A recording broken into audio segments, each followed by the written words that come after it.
new topic inside of our biological basis of behavior unit. We're looking at sensation and perception, how we actually experience our world. So, sensation is where the world interacts with us, and perception is how we understand that interaction. So, if maybe something falls on your foot, that thing falling on your foot is the sensation. The feeling that you get when something falls on your foot is your perception. It's the interpretation of those events. So you can read through this on your own. These are all of the things that you'll be responsible to understand and know for our test. So you can pause this and look through it more closely if you'd like. But essentially, it's important to understand that all of our sensation, all of our perception takes place in our brain. And as I said before, you don't pull your brain out to take a look at the textbook, and you don't pull your brain out to smell fresh cookies. Everything that you know about your world, through your brain, and your brain is locked inside your skull. And so, in order to understand the world on the outside, your brain relies on millions and millions of neural messages that come to it from all over your body, and it just sort of unscrambles all of those messages, and it tries to create a picture for you based on its best guess that it draws from all of those messages. Understanding the way your brain does this is what we call sensory psychology. So, sensation is the process where our sensory receptors, which are located all over our body, receive some type of stimulus and become stimulated.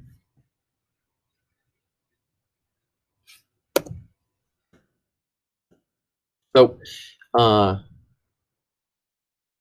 the way our senses work is really similar. So our five senses are all different, but the way in which they send messages to the brain is pretty similar. And it all starts with transduction. So you have some type of energy in the world, and that energy is received or impacts our bodies in some way. And changing that physical energy into a message that our brain can understand is transduction.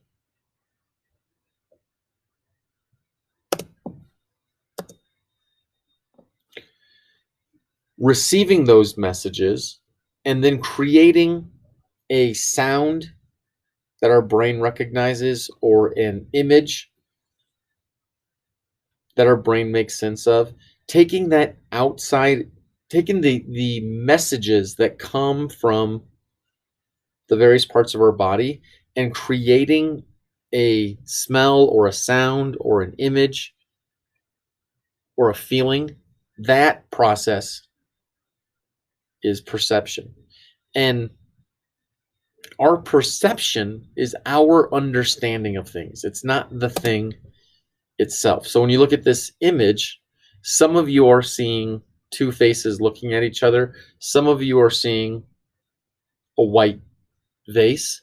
But what you see is based on your perception of what's there. It's not what's there itself. It's what you see to be there. And those are two different things. And we're going to talk a lot about the difference between sensation and perception. So Essentially, perception is our interpretation or even our elaboration of sensation. So we get these discrete messages that come from our eyes, and then our brain takes all of those messages and it paints a picture on the canvas in our mind, and it gives us that picture to look at. So when you look at these two images, they should look pretty similar to you. Um, you might have noticed subtle differences, but they should have been pretty similar. So I'll give you one more look. Um, are you able to tell me why those images weren't exactly the same? You probably recognize that they weren't exactly right, but you may not have known exactly why they were wrong. We'll take one more look. They look pretty similar. Something seems different. Maybe you notice around the mouth. Well, it's actually more significant than that. When you see them side by side, you can see that we've actually inverted the eyes and the mouth, and upside down, it didn't look that weird to you. And that's because your brain is not creating a picture that's identical to reality. Your brain is creating its best guess of what something looks like. And so your brain already has all of these preconceived notions as to what a mouth looks like, what eyes look like. And so when it receives that information from your eyes, it's unconsciously going to create the best picture for you possible. And probably that picture means the eyes being the correct way, the mouth being the correct way. Even though you didn't see it that way, you perceived it that way, if you can understand the difference. Okay? Because perception is what's going on inside your brain, sensation is what's going on in your eyes. And you don't see with your eyes, you see with your brain. So let's take a look at another example. So we got Mona Lisa here, and um, I want you to tell me, is she smiling or frowning? In which picture is she smiling and which picture is she frowning? Probably you were able to say that on the left she's smiling, on the right she's frowning, but were you able to recognize that her eyes were inverted as well? Probably not. Probably none of you saw that because your brains naturally flip those eyes around so you see them the way you expect to see them, not the way they're actually in the picture. So part of the brain of our job of our brain is to limit sensation. If we took in every possible sensation that our body was experiencing, first of all, our brains would be absolutely overloaded with information. But secondly, that would mean that all of the pain receptors all over our body that are firing right now, our brain would become aware of, and we would be in pretty constant pain. Um, Being alive hurts, and our brain does a nice job of filtering out all of that normal background pain and only recognizing more acute, intense experiences of pain for our benefit. And this is known as psychophysics. So understand that relationship between the stimuli that sends neural messages to our brain and what we actually experience. So when we talk about this process of transduction, where we're turning energy that stimulates receptors around our body into neural impulses that our brain can make sense of, it's the idea itself is fairly simple. So, whether it be light waves that hit the back of our eyeball or sound waves that hit our eardrum, though that energy has to be converted into a message the brain can understand. So our sense organs do just that. They convert stimuli energy into that electrochemical neural message that gets sent along neural pathways to the brain.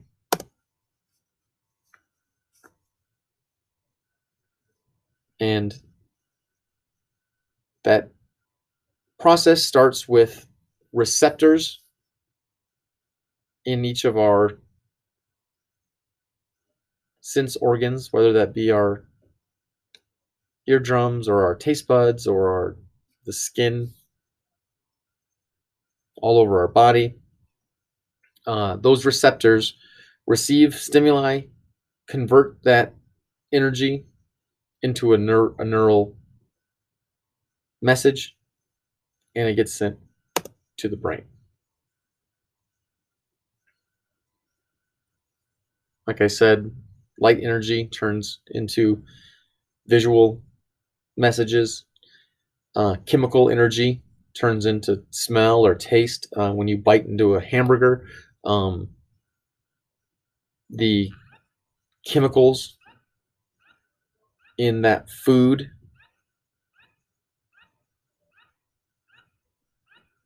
are absorbed by your taste buds, and those taste buds then send those messages along to your brain. We're going to talk more about each of these in a little while.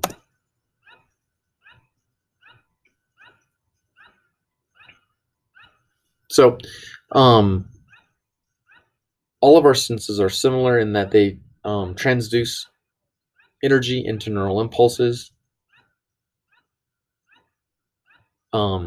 Two, they're really sensitive to change. We'll talk about this in a minute, but when you receive the same impulse over an extended period of time, you stop paying attention to it, right? When you hear a noise all the time, after a while, you stop noticing that noise. So maybe someone comes to your house and they're like, "Man, what's that buzzing?" And you're like, "Huh, yeah, I hadn't even heard that," because you're always hearing it, so you end up not hearing it.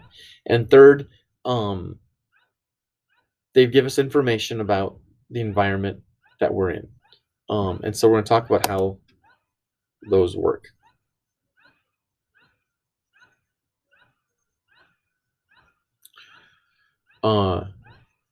The way our senses are different is that it's a different type of stimulus that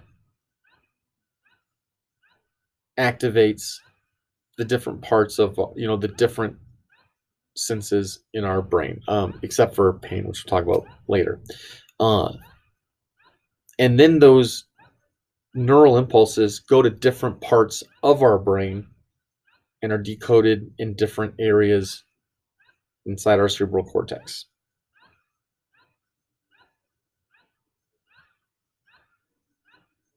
And while the senses operate similarly, brain specialization means different parts of our brain are going to interpret them in different ways.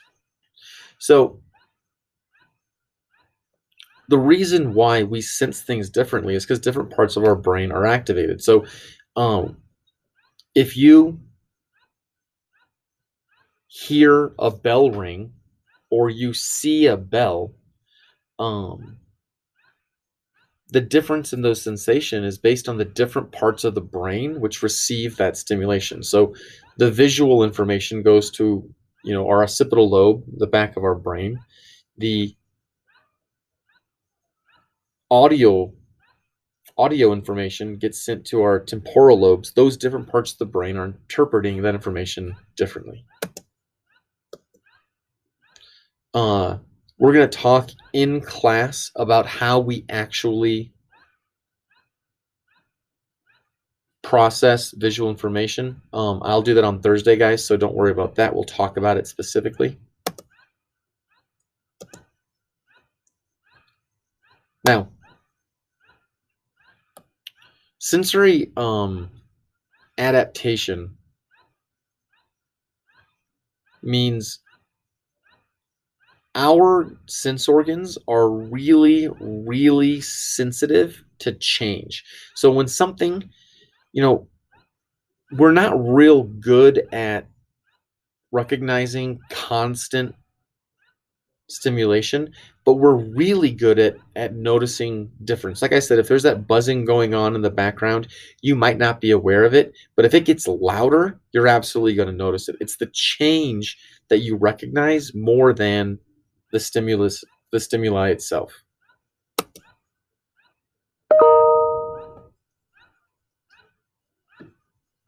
Now, um, all of you are receiving information to your brain constantly from all over your body that you're just ignoring because, until I mention it, you probably aren't noticing the way your feet feel in your shoes or the way your pants feel against your legs. You're probably not noticing the pressure on the back of your legs or your back sitting in your chair. But as soon as I mention those things, all of a sudden you become consciously aware. And that's because when the stimuli is constant, your brain just stops paying attention to it after a while because it decides, you know what, it's not really that important. Your brain adapts to that stimuli or that stimulus and stops sending those messages to your conscious awareness. So the question then becomes, well, what does it take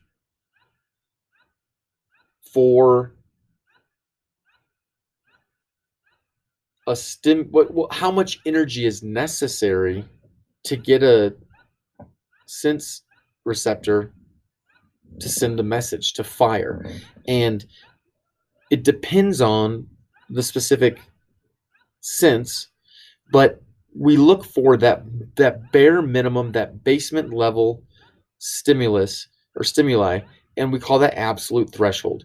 The smallest amount of stimulation necessary to be consciously aware of it half the time. That's our absolute threshold. That's that minimum amount of energy necessary to become aware of something at least half the time. And well, I don't care about this picture. I want to get to, here we go. So here's our absolute thresholds. When it comes to vision, we can see a candle flame from 30 miles away if there's nothing blocking our sight and if it's dark enough. So that means, a candle up in Arvada, if you were standing on a hill and someone had a candle on a hill in Arvada, if you turned all the other lights off in Denver, you'd be able to see that candle flame flickering. Our hearing, we're able to hear the tick of a watch from about 20 feet away if it's a perfectly quiet room.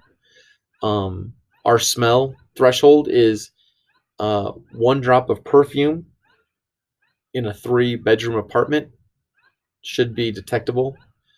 Our absolute threshold for taste is 1 teaspoon of sugar and 2 gallons of water. So if I add a teaspoon of sugar to 2 gallons of water, you should be able to detect just the faintest sweet taste.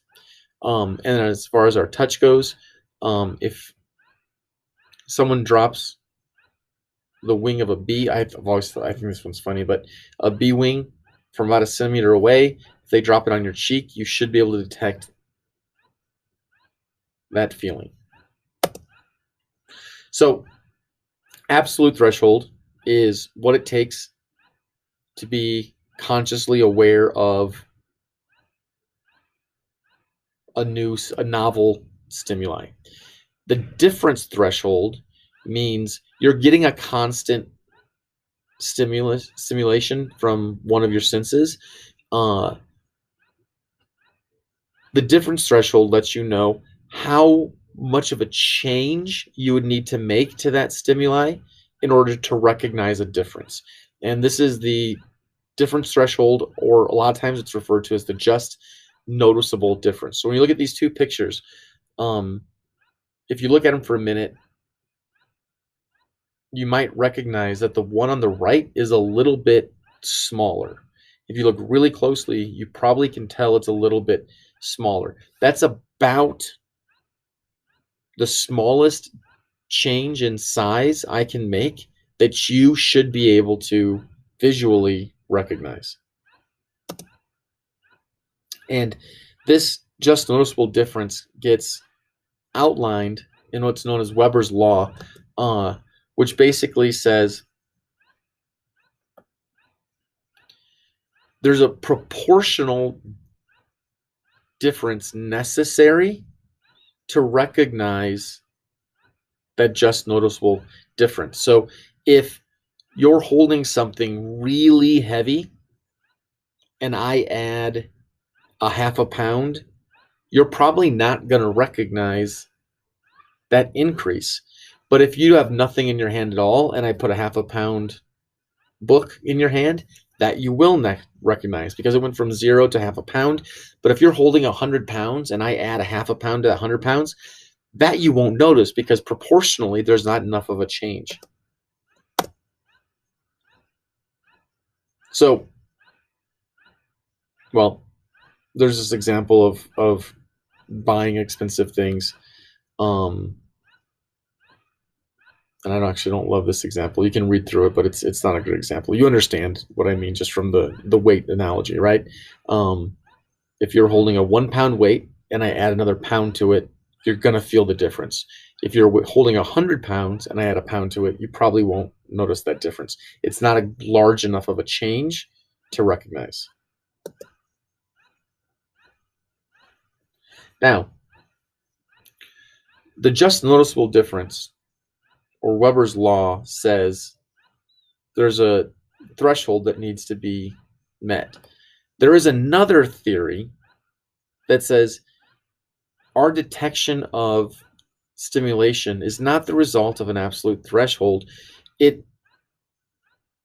It's based on other factors, and this is the signal detection theory. This says that what we recognize is based on what we need to be aware of in order to survive. So if we live in the jungle and there's a constant threat that we're going to be attacked by animals, then our hearing is going to be tuned to the kinds of noises that might cause us to be in danger. And this will be the result of experience and evolution and what have you. And depending on the situation that we're in, our senses are going to be finely tuned to aid us in the situation that we live in, regardless of absolute threshold. We're going to hear more if we need to hear danger coming. We're going to see more if we need to be visually aware of changes in our environment, what have you. And then, of course, fatigue is going to play a large part in that. We all know that, right? When you're tired, your mom comes down and she's like, "Didn't you hear me yelling for you?" And you're like, "I absolutely did not. I haven't heard anything. I'm just laying here." Fatigue is going to have a real impact on what you become consciously aware of. And so we're constantly receiving stimulation from our five senses. And sometimes those messages hit. We become consciously aware of them. Sometimes they miss.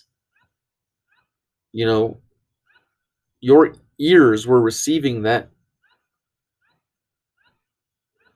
sound information, right? The sound waves were hitting your ears when your mom was calling your name, but it didn't get to your brain. It just missed, right? Sometimes you get a false alarm. Sometimes you're upstairs, like, "Hey, Ma, did you call for me?" And she's like, "No, that was a false alarm. You thought you heard something that you simply didn't hear."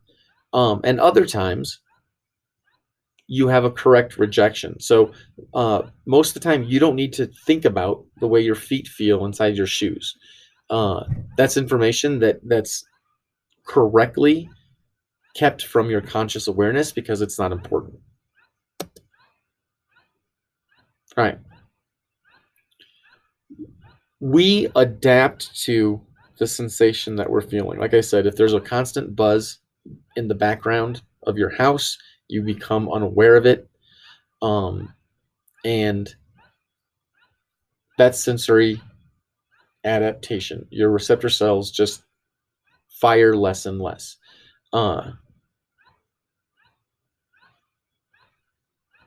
There's another way that you fail to sense something, and that's habituation. So maybe you have like constant pain in your joints, and those parts of your body are sending messages to your brain, but your brain eventually just starts ignoring those messages because it's constant, it's low level, and you just sort of forget about the pain after a while. That's habituation. The